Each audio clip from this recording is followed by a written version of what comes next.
এই খুনিদের বিচার না হতে হতে বিচারহীনতার সংস্কৃতির কারণে বারবার এখানে হত্যা এবং খুন গুম হচ্ছে।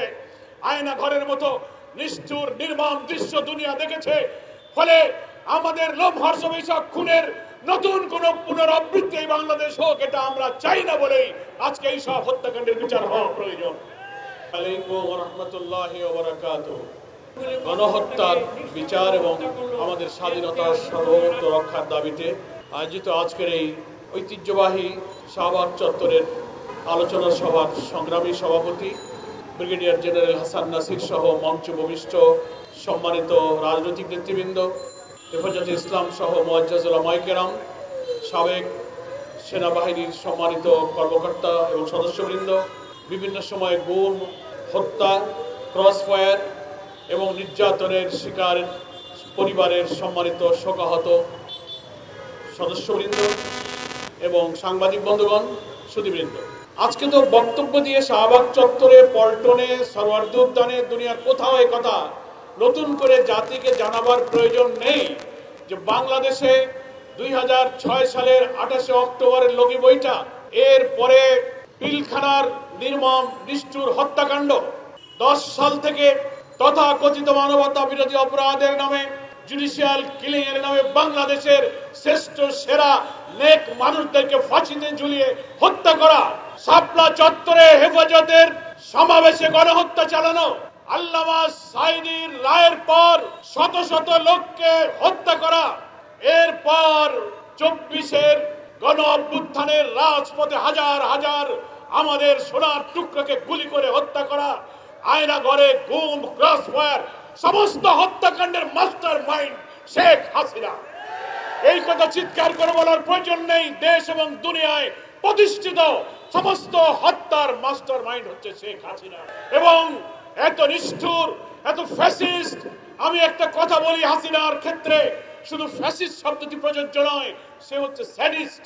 স্যাডিস্ট ইংরেজিতে তাকেই বলা হয় যে খুন, হত্যা, নিষ্ঠুরতা, নির্মমতা, রক্তপাত দেখে যে পাষাণ হৃদয় এনজয় করে, আনন্দ বোধ করে, উপভোগ করে, তাকে বলা হয় স্যাডিস্ট। ফলে আজকে বিভিন্ন মহল থেকে হাসিনাকে রক্ষা করার জন্য, সেই খুনির মাস্টার মাইন্ডকে রাজনীতিতে অ্যাডজাস্ট করার জন্য, নিজের পদ পদবীকে রক্ষা করার জন্য, অথবা কখনো তার আমলে নুন খেয়েছেন তার গুণ গেয়ে কৃতজ্ঞতা প্রকাশের জন্য, তাকে আড়াল করে পিলখানা হত্যাকাণ্ডকে আপনারা যেভাবে বিভ্রান্তির দুম্রজাল সৃষ্টি করেছেন, আমরা আজকের সভামঞ্চ থেকে সেই কর্তৃপক্ষের প্রতি তীব্র নিন্দা জানাই।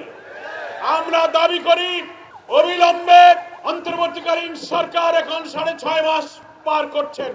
আমরা জানি যে রেজিম বিদায় নিয়েছে, তার কাছে আমরা এই ন্যায় বিচার পেতাম না, কিন্তু হাজার হাজার মানুষের রক্তের উপরে দাঁড়িয়ে থাকা গণ আকাঙ্ক্ষার ভিত্তিতে এই অন্তর্বর্তীকালীন সরকারের কাছে আমরা ন্যায় বিচার অবশ্যই আশা করি।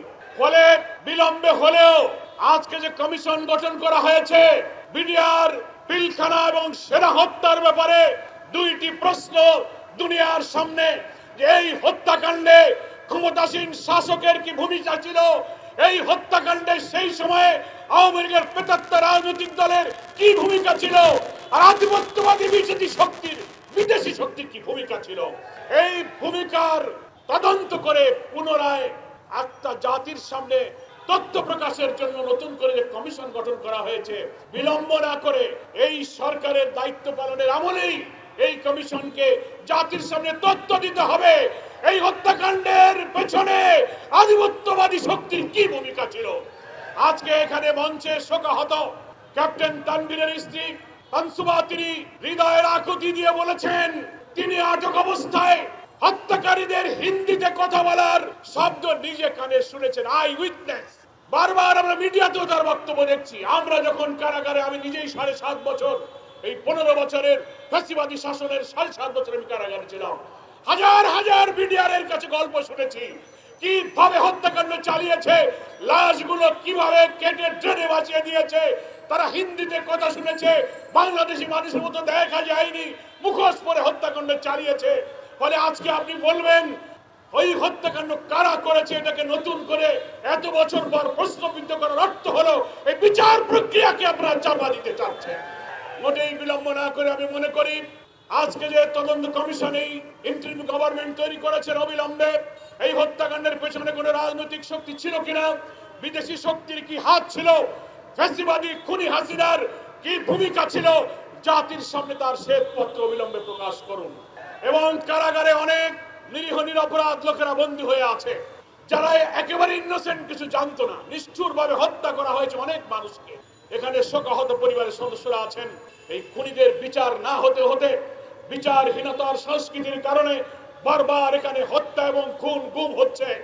আয়না ঘরের মতো নিষ্ঠুর নির্মম দৃশ্য দুনিয়া দেখেছে। ফলে আমাদের লোমহর্ষক এইসব খুনের নতুন কোন পুনরাবৃত্তি এই বাংলাদেশ হোক, এটা আমরা চাই না বলেই আজকে এইসব হত্যাকাণ্ডের বিচার হওয়া প্রয়োজন।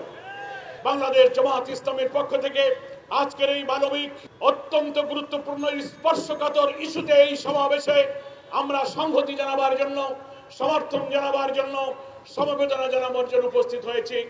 আমরা ব্রিগেডিয়ার জেনারেল হাসান নাসিরকে বলবো, কে আপনার ডাকে এসেছে আর আসেনি, that is not your lookout. আপনাদের দেখার প্রয়োজন নেই। জাতির স্বার্থে, দেশপ্রেমের স্বার্থে আপনি যে সাহসী ভূমিকা নিয়েছেন, আপনি সেই ভূমিকার উপরে অটুট থাকুন। বাংলাদেশের দেশপ্রেমিক মানুষ আপনার পাশে থাকবে ইনশাআল্লাহ। আমি সাংবাদিক বন্ধুদেরকে বলবো, আপনারা সাংবাদিকতা এবং গণমাধ্যমের মধ্য দিয়ে জাতির বিবেকের কান্নাগুলো, সন্তান হারা, স্বামী হারা, পিতা হারা, এইসব মানুষের বোবা কান্নাকে আপনারা মানুষের সামনে তুলে ধরুন। রাষ্ট্রের কোন এস্টাবলিশমেন্টের পক্ষ থেকে বিভ্রান্তিকর কথা যদি বলে থাকা হয়, সেই কথা সত্যভাবে প্রকাশ করুন। জাতির প্রতিবাদ প্রতিরোধের ভাষাগুলো আপনাদের মাধ্যমে প্রকাশিত হোক, উচ্চকিত হোক।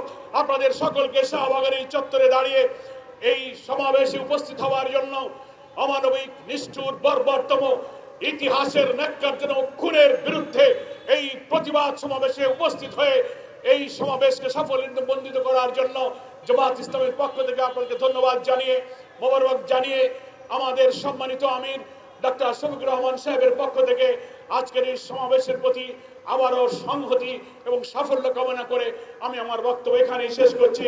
আল্লাহ হাফেজ। বাংলাদেশ জিন্দাবাদ।